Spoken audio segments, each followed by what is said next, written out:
Back to live షోలో ఇవాళ issue గురించి మాట్లాడుకునే ముందు నిన్న బంగ్లాదేశ్ రాజధాని ఢాకాలో జరిగిన ఉగ్ర దాడిని అందరూ ఖండించాల్సిందే. హైదరాబాద్లో భారీ విధ్వంసానికి ప్లాన్ చేసి ఫెయిల్ అయ్యారు. నెక్స్ట్ డేనే మనం బంగ్లాదేశ్లో ఈ దారుణ వార్తను వినాల్సి వచ్చింది. ఒక భారతీయ వనిత తరుషి ఈ దాడిలో కూడా మరణించింది. ఇద్దరు పోలీసులు కూడా మృత్యువాత పడ్డారు. మొత్తం మీద ఐసిస్కి సంబంధించి ప్రపంచం అంతా ఒక్కతాటి మీద నిలబడి యుద్ధం చేయాల్సిన సమయం ఆసన్నమైందా? దీనికి సంబంధించి ప్రధాని కూడా తీవ్ర దిగ్భ్రాంతి వ్యక్తం చేశారు. ఇక ఇవాళ లైవ్ షోలో మనం డిస్కస్ చేసుకునే అంశాలు చూస్తే హైకోర్టు విభజనకు సంబంధించి త్వరలో ఆంధ్రప్రదేశ్ తెలంగాణ ముఖ్యమంత్రులిద్దరూ కూడా కేంద్రం ముందుకు వెళ్ళబోతున్నారా? గవర్నర్నే ఇక్కడ సాల్వ్ చేయమన్నా లేదు ముఖ్యమంత్రులిద్దరూ కేంద్రం స్థాయిలోనే దీన్ని పరిష్కరించుకోవాలనుకుంటున్నారా? అలాగే నిన్న సుప్రీంకోర్టు చీఫ్ జస్టిస్తో ఉమ్మడి హైకోర్టు తాత్కాలిక ప్రధాన న్యాయమూర్తి కూడా భేటీ అయ్యారు. మరోవైపు కేంద్ర మంత్రి దత్తాత్రేయ కూడా గవర్నర్ని కలిశారు. మొత్తమే త్వరలో ఢిల్లీ చేరబోతోంది. పరిష్కారం వచ్చే అవకాశం ఎంతవరకు కనిపిస్తోంది? మరోవైపు న్యాయవాదులు న్యాయాధికారుల ఆందోళన కొనసాగుతూనే ఉంది. డిమాండ్ల పరిష్కారం అయ్యే వరకు కొనసాగిస్తామని ఉద్యోగ సంఘాలు కూడా తేల్చి చెప్తున్న పరిస్థితి. ఇక కేంద్రం సాయానికి సంబంధించి నిధులు కావాలని తెలంగాణ ముఖ్యమంత్రి కేసీఆర్ ముఖ్యంగా మిషన్ భగీరథ, మిషన్ కాకతీయకి సంబంధించి దాదాపు 30,000 కోట్ల పైచీలకు సాయం కావాలి. వెనుకబడిన జిల్లాల అభివృద్ధికి కూడా సాయం చేయాలని కోరారు. ఏపీ కూడా నిరంతరం మరి కేంద్రానికి సహాయం అడుగుతూనే ఉంది. రెండు రాష్ట్రాలని ప్రత్యేకంగా చూస్తుందా కేంద్రం? ప్రత్యేకంగా సహాయం చేసే అవకాశం ఉంటుందా మిగతా రాష్ట్రాలతో పాటు కాకుండా? అంశాలకు సంబంధించి మాట్లాడుతున్న లైవ్ షోలో మనతో ముళ్ళపూడి రేణుక్ గారు ఏపీ టీడీపీ అధికార ప్రతినిధి జాయిన్ అవుతున్నారు. అలాగే ఎన్ తులసిరెడ్డి గారు ఏపీసీసీ అధికార ప్రతినిధి, పార్టీ ఉపాధ్యక్షుడు.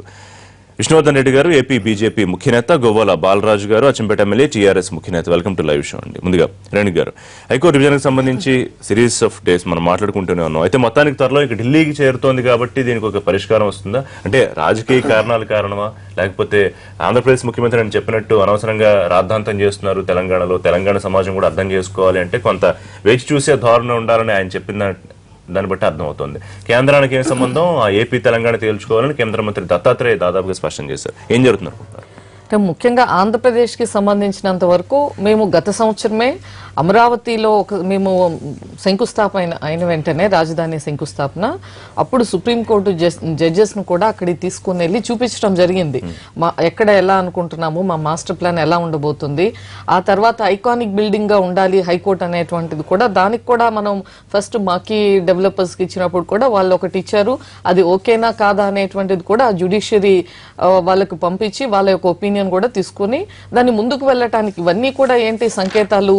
మేము దానికి మేము 10 సంవత్సరాలు ఇక్కడ ఉమ్మడి రాజధానిగా మాకు అవకాశం ఉన్నప్పటికీ మేము ఎలా అయితే పాలనని ముందుగా వెళ్ళి అక్కడ ప్రజలకు చేరుకోవాలని చెప్పి మా యొక్క రాజధానిని సెక్రటేరియట్ ని అడ్మినిస్ట్రేషన్ ని తరలించుకున్నామో అదే మాదిరిగా జ్యుడిషియరీ కూడా అది చేయటానికి మాకెటువంటి ఇబ్బంది లేదు. తప్పకుండా దానికి కన్సర్న్ ఎవరైతే చేయాలో వారు చేసి ఇమ్మీడియట్ గా వెళ్లాలనేటువంటిదే మా యొక్క అభిప్రాయం. Last year May 1 high court division bench ఇచ్చిన ఆదేశాలను మరి ఎందుకు పట్టించుకోలేదు? హైకోర్టు భవనాలు కానివ్వండి, క్వార్టర్స్ అనుకూల ప్రదేశాలు చూడమని చెప్పినా, గుర్తించమని చెప్పినా కూడా దాన్ని ఎందుకు పెద్దగా కన్సిడర్ చేయలేదంటే? అంటే ఇప్పుడు మీరు ఒకసారి చూస్తే మొట్టమొదటిగా అక్కడ పరిపాలన అవసరం. అందుకే మీరు గత 2-3 నెలలుగా కూడా చూసారు సెక్రటేరియట్ ని మనం అక్కడికి మూవ్ చేయాలన్నప్పుడే అక్కడ మనకి ఏది స్టాఫ్ క్వార్టర్స్ కానీ రెసిడెన్షియల్ గా కానీ ఆఫీస్ బిల్డింగ్స్ కానీ కొంత కొరత ఉంది, కొన్ని ఇబ్బందులు ఉన్నాయి. ఇప్పటికి కూడా మనం 27 నుంచి అక్కడే మనం తాత్కాలిక రాజధాని అనుకున్నాం. ఇప్పుడు అందరూ మూవ్ అవ్వాలి, అక్కడ నుంచి పరిపాలన సాగాలి అని అనుకుంటున్నాము.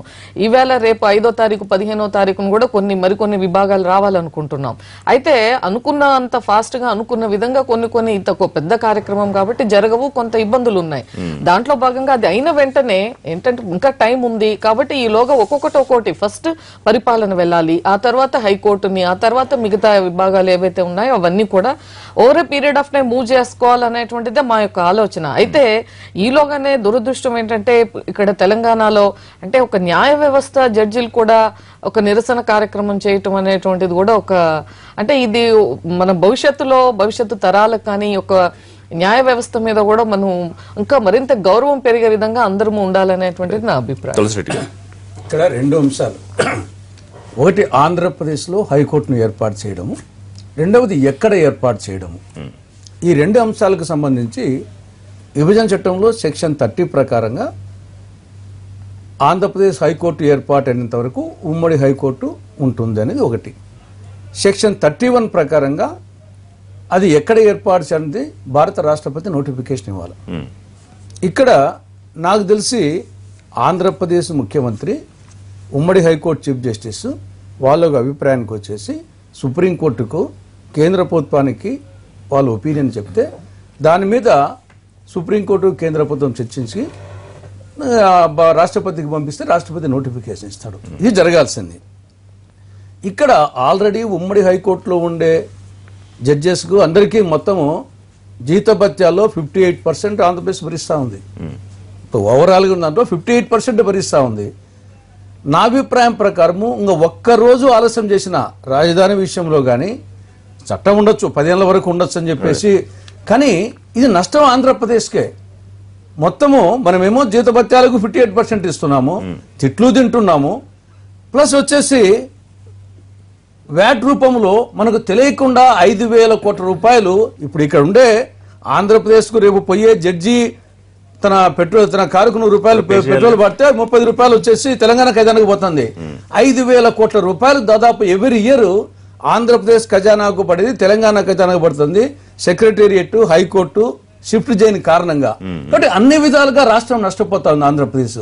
ఇట్లా తిట్లు తినడం ఎందుకు, మనం జీతభత్యాలు ఇవ్వడం ఎందుకు, మనకు వ్యాట్ నష్టం చేసుకోవడం ఎందుకు, అది ఏదో మనం తప్పు చేసినట్టుగా. యాక్చువల్గా ఆంధ్రప్రదేశ్ తొందరపడాలా, తొందరగా వచ్చేసి మా హైకోర్టు మాకు ఏర్పాటు చేయండి అని చెప్పేసి దానికి పంపించేసి కేంద్ర ప్రభుత్వంతో ఇప్పించుకొని యాక్చువల్ సెక్షన్ 94 సబ్సెక్షన్ 3 ప్రకారంగా డబ్బులు వాళ్ళు ఇవ్వాలా. అంటే ప్రాసెస్ ఇప్పుడే ప్రారంభమైంది. ఒక ఐకానిక్ బిల్డింగ్ లాగా ఉండాలి, దానికి ఒక ఐడెంటిఫికేషన్ ఉండాలి అన్నట్టుగా నేను ఏపీ ముఖ్యమంత్రి చెప్పారు. అంటే కొంత సమయం తీసుకునే ధోరణిలోనే కనిపించింది. తమిళనాడు సమైక్య మద్రాసు రాష్ట్రం నుండి ఆంధ్ర రాష్ట్రం విడిపోయినప్పుడు ఆ రోజు ఐకానిక్ బిల్డింగ్స్ గుంటూరులో, ఐకానిక్ బిల్డింగ్స్ కర్నూలులో కట్టే రాజధాని అండ్ హైకోర్టు షిఫ్ట్ అయినాయా?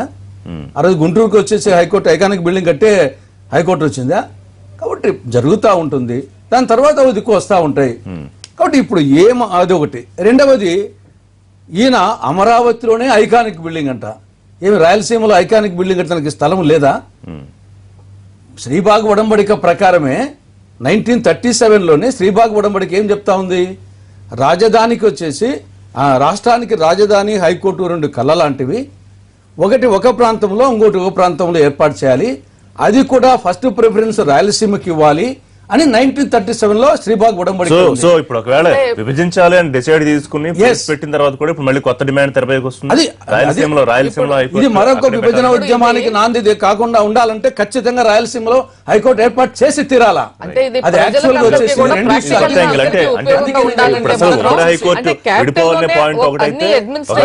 రాయలసీమలో పెట్టాలని. అంటే ఈ విషయంలో గతంలో కూడా చాలా సందర్భాల్లో మనం చర్చించారు. అంటే రాయలసీమకు హైకోర్టు ఇవ్వాలి అనేటువంటిది. అంతకుముందు ఉమ్మడి రాష్ట్రంలో గుంటూరులో కూడా ఒక కోర్టు పెట్టాలి, డివిజన్ కోర్టు బెంచ్ రావాలి అనేటువంటిది ఆ డిమాండ్ కూడా ఉంది.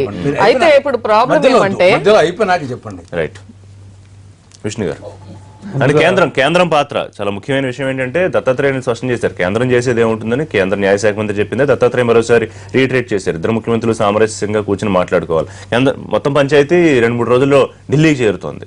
అయితే ముందుగా పవిత్రమైన రంజాన్ మాసంలో ఈ ఢాకాలో ఏదైతే నిన్న ఉగ్రవాద దాడి జరిగిందో దాంట్లో 20 మంది చనిపోవడం జరిగింది. అందులో భారతీయులు కూడా ఒక అమ్మాయి చనిపోవడం జరిగింది. నేను భారతీయ జనతా పార్టీగా మా పార్టీ నుంచి ప్రగాఢ సానుభూతిని తెలియజేస్తూ, అదే సందర్భంలో భారత ప్రభుత్వానికి సంబంధించిన ఎన్ఐఏ పోలీస్ అధికారులు, తెలంగాణకు సంబంధించిన పోలీస్ అధికారులు సంయుక్త ఆపరేషన్లో హైదరాబాద్లో ఈ యొక్క ఐఎస్ఐకి సంబంధించిన తీవ్రవాదులను అరెస్ట్ తప్పించారు. నిజంగా మనస్ఫూర్తిగా మనం తెలంగాణ పోలీస్ అధికారులను, భారత ప్రభుత్వానికి సంబంధించిన కేంద్ర హోంశాఖ వర్గాలను కూడా అభినందిస్తూ, ఇదే సందర్భంలో దురదృష్టమైన ఒక ప్రకటన కూడా హైదరాబాద్ నుంచి వెలువడడం అనేటువంటిది కూడా ఎంఐఎం పార్టీకి సంబంధించినటువంటి పార్లమెంట్ సభ్యుడు అసదుద్దీన్ ఓవైసీ ఉగ్రవాదుల్లో ఎవరైతే భాగస్వాములు అయ్యారో వాళ్ళకు మేము న్యాయ సలహా ఇస్తాము, వాళ్ళకి అందుబాటులో ఉంటాము, వాళ్ళకి సహకారం అందిస్తాం అనేటువంటి దౌర్భాగ్యమైనటువంటి ప్రకటన ఏదైతుందో ఇది భారతదేశంలో ఎవ్వరు కూడా క్షమించరన్నటువంటి ఈ 5 విషయంలో న్యాయ సలహా అందిస్తాము, ఈ 5 విషయాల్లో మేము అందుబాటులో ఉంటాము, వీరికి సహాయక సహకారాలు అందిస్తామని చెప్పి చెప్పడం జరిగింది. తక్షణం ఎంఐఎం పార్టీ ఆ ప్రకటన ఉపసంహరించుకోవాలి, లేదంటే ఎంఐఎం పార్టీ మీద సుమోటోగా తెలంగాణ ప్రభుత్వం కేసులు నమోదు చేయాలని చెప్పి నేను గుర్తు చేస్తూ, దాడులు పాల్పడేటువంటి వాదులు ఉగ్రవాదులు అయితే దాడులు సమర్థించేటువంటి వాళ్ళను లేదా ప్రోత్సహించేటువంటి వాళ్ళను అంతకంటే పెద్ద ఉగ్రవాదులుగా మనం గుర్తించాల్సిన అవసరం ఉంటుంది.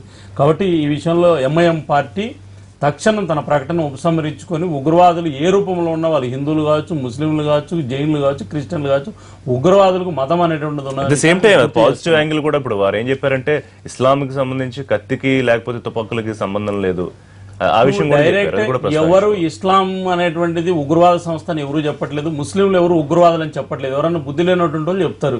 ఈ రోజు చెప్తున్నది ఏంటంటే అక్బరుద్దీన్ ఓవైసీ లాంటి వ్యక్తులు పవిత్రమైన రంజాన్ మాసంలో ముస్లిం సమాజాన్ని అవమానపరిచే విధంగా పవిత్రమైనటువంటి మక్కా మసీదు పక్కన ఉన్నట్టు దానిలో అక్కడ ఉన్నటువంటి ప్రార్థనలకు పోలీసులు అనుమతిచ్చి ఉగ్రవాదులను అరెస్ట్ చేయించినటువంటి చరిత్ర హైదరాబాద్ లో ఉన్న ముస్లింలకు దక్కింది. కాబట్టి ముస్లిం సమాజానికి అవమానం చేసే పద్ధతి ఎంఐఎం వ్యవహరించద్దు. రెండోది, ఈ యొక్క కోర్టుల విభజనకు సంబంధించినటువంటి అంశం, న్యాయ వ్యవస్థ ఎంత దిగజారిపోయిందంటే సమాజంలో అన్ని వ్యవస్థలు కుప్పకూలిపోయినప్పుడు, రాజకీయ వ్యవస్థ కావచ్చు, అధికార వ్యవస్థ కావచ్చు, ప్రజలు కావచ్చు, అందరూ కుప్పకూలిపోయినప్పుడు మిగిలినటువంటిది సమాజంలో ఒక్కొక్కటి ప్రజలు విశ్వసించేది న్యాయ వ్యవస్థ. అందుకనే ఈరోజు కోర్టులకు పార్లమెంటుకు అధికారాలు ఎక్కువ ఉన్నా కూడా, పార్లమెంటులో న్యాయ వ్యవస్థ చట్టాలు చేసేటువంటి అధికారం ఉన్నా కూడా న్యాయ వ్యవస్థ గౌరవం ఇచ్చేటువంటి సాంప్రదాయం ఈ దేశంలో పార్లమెంట్లు పాటిస్తాయి, పార్లమెంట్ వ్యవస్థ పాటిస్తుంది. అయితే ఈ సందర్భంలో న్యాయవాదులు రోడ్డు మీదకి వచ్చి, న్యాయవాదులు రోడ్డు మీద ఆందోళన చేసి, న్యాయవాదులు స్లోగన్స్ ఇచ్చి, న్యాయాధికారులు వచ్చి గవర్నర్ బంగ్లాల దగ్గర రోడ్ల మీద కూర్చున్నటువంటి దీన స్థితి ఈ దేశంలో ఇంకొక రోజు రావద్దు. అది ఈ రోజు తెలుగు రాష్ట్రాల్లో జరగడం అనేటువంటి వచ్చింది కాబట్టి కారణం ఎవరనేది నేను గుర్తిస్తూ న్యాయ వ్యవస్థ మీద ప్రజల విశ్వాసం ఇంకా సన్నగిల్లిపోయేటువంటి పరిస్థితి రానియకుండా కాపాడుకోవాల్సిన బాధ్యత న్యాయాధికారులు కావచ్చు. అయితే ఈ సందర్భంలో కోర్టు విభజన, ఈరోజు ఈ దేశంలో భారతదేశానికి స్వాతంత్రం వచ్చినప్పుడు 12 రాష్ట్రాలు ఉన్నాయి. 29 రాష్ట్రాలుగా మనం ఈరోజు తెలంగాణ, ఆంధ్రప్రదేశ్ విభజన చెందింది. తులసిరెడ్డి గారు చెప్పినట్లు మనం చెన్నై నుంచి విడిపోయిన సందర్భంలో కోర్టులు పెట్టుకున్న సాంప్రదాయాలు ఉన్నాయి. ఈరోజు కేంద్ర ప్రభుత్వం కూడా స్పష్టంగా చెప్పింది. ఏం చెప్పింది? మీ కోర్టులు ఏవి కావాలంటే అవి పెట్టుకోండి అని చెప్పింది. ఎక్కడ కావాలంటే అక్కడ పెట్టుకోండి అని చెప్పింది. ఈరోజు హైదరాబాద్ కేంద్రంగా ఉన్నటువంటి అనేక కార్యాలయాలకు సంబంధించినటువంటి బిల్డింగులు ఖాళీగా ఉన్న దానిలో మీరు చూపించండి, మీరు 2 రాష్ట్ర ప్రభుత్వాలు ఒప్పుకోండి, మేము దాన్ని 24 గంటలు 2 కోర్టులు పెట్టేదానికి సిద్ధంగా ఉన్నామని చెప్పి కేంద్ర ప్రభుత్వం కూడా చెప్పడం జరిగింది. ఇక్కడంతా సమస్య వచ్చింది. వాస్తవంగా మాట్లాడుకోవాల్సింది ఏంటంటే తెలంగాణ ప్రజలు, తెలంగాణ సమాజానికి కాదు తప్పు, తెలంగాణ ముఖ్యమంత్రిది కాదు, ఆంధ్రప్రదేశ్ ముఖ్యమంత్రిది కాదు, ఆంధ్రప్రదేశ్ సమాజానికి కాదు. ఇక్కడంతా సమస్య అంతా ఏంటంటే ఈ యొక్క లావిష్కి అలవాటు పడినటువంటి న్యాయాధికారులు ఎవరైతున్నారో, న్యాయమూర్తులు ఎవరైతున్నారో వాళ్ళు మేము అందమైన రోడ్లలో తిరగాలి, అందమైన పార్కుల్లో తిరగాలి. రిషి గారు, నేను కావాలనే మాట్లాడుతున్న టీవీ మీద వాస్తవం ప్రజలకు తెలాలనే మాట్లాడుతున్నా.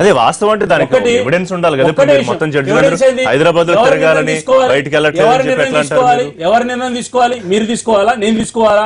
జడ్జిలు నిర్ణయం తీసుకోవాలి. సుప్రీంకోర్టు ప్రధాన న్యాయమూర్తి నిర్ణయం తీసుకోవాలి. ఆంధ్రప్రదేశ్ ఉమ్మడి హైకోర్టు యొక్క తాత్కాలిక న్యాయమూర్తి నిర్ణయం తీసుకోవాలి. న్యాయమూర్తి నిర్ణయం తీసుకుంటే తులసిరెడ్డి గారు చెప్పినట్లు ఈరోజు రాజధానిగా కర్నూలులో నిర్మాణం చేసిన సందర్భంలో షెడ్యూల్లో క్యాపిటల్ నిర్మాణం చేశారు.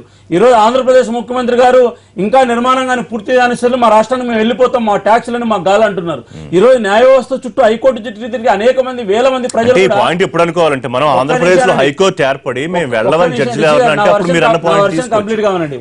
ఒకటి ఈ రోజు చేయాల్సినటువంటి పని ఏంటంటే, ఈ రోజు 10 సంవత్సరాలు మనకు వెసులుబాటు కలిసి ఉన్నా మనకు వద్దు, మేము మా ప్రాంతంలో మేము క్యాపిటల్ నిర్మాణం చేసుకుని లేకపోతే ఉన్నటువంటి వసతులతోనే మేము వెళ్ళిపోవాలనుకుంటున్నాం.